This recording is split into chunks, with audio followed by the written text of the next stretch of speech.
नमस्कार, मी प्रतीक्षा. DNA मराठीमध्ये आपलं स्वागत.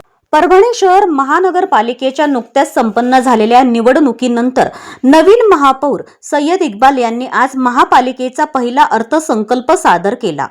यावेळी महानगरपालिका आयुक्त नितीन नार्वेकर, उपमहापौर गणेश देशमुख, नगरसचिव परभणी मनपा रत्नपारखी यांची प्रमुख उपस्थिती होती. याचबरोबर परभणी महानगरपालिकेचे सर्व नगरसेवकांचीही या बैठकीस प्रामुख्याने उपस्थिती होती. सादर करण्यात आलेल्या अर्थसंकल्पाचे वैशिष्ट्य म्हणजे कसल्याही प्रकारची करवाढ महापालिकेकडून करण्यात आली नाही. त्याचबरोबर नागरिकांना तात्काळ सुविधा मिळाव्या यासाठी तब्बल 17 प्रकारच्या सुविधा या ऑनलाईन करणार असल्याचं त्यांनी जाहीर केलं आहे. त्याचबरोबर लवकरच परभणी शहरामध्ये सिटी बसची सुविधा उपलब्ध होणार असल्याचंही सांगण्यात आलं. महापालिकेकडून ज्या ज्या नागरी मूलभूत सुविधा उपलब्ध करून देण्यात येणार आहेत त्याही लवकरच सुरू करण्यात येईल असं सांगण्यात आलं.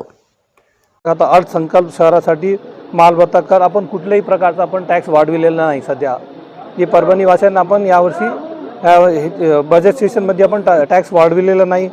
दुसरा, नागरिकांना जे सुविधा मिळण्याबाबत आपण 70 असे स्कीम्स आहे जे ऑनलाईन आपण अवेलेबल केले, जे प्रोग्राम आहे. त्यानंतर नवीन अर्थसंकल्प नागरिक घरोघरी कचरा जमा करण्यासाठी नियोजन केले जाईल.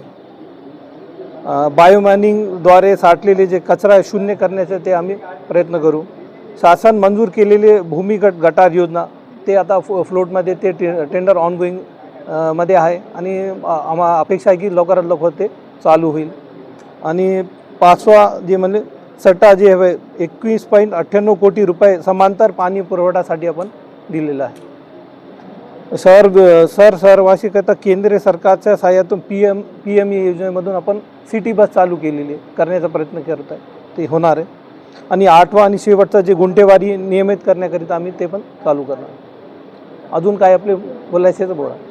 आता जसे की आपल्या माननीय नगरसेवकांनी प्रश्न उपस्थित केले होते की जसं परभणीमधलं जे मुख्य नटराज रंग मंदिर असेल किंवा गार्डनच्या संदर्भात जसं साहेबांनी सांगितलं की तिथे येणाऱ्या नागरिकांसाठी चार्ज लावण्याची काही अशी तरतूद केली जाणार, तर काय सांगणार आहे? आता ह्या विषय आम्ही पुढच्या GB मध्ये घेतला आहे.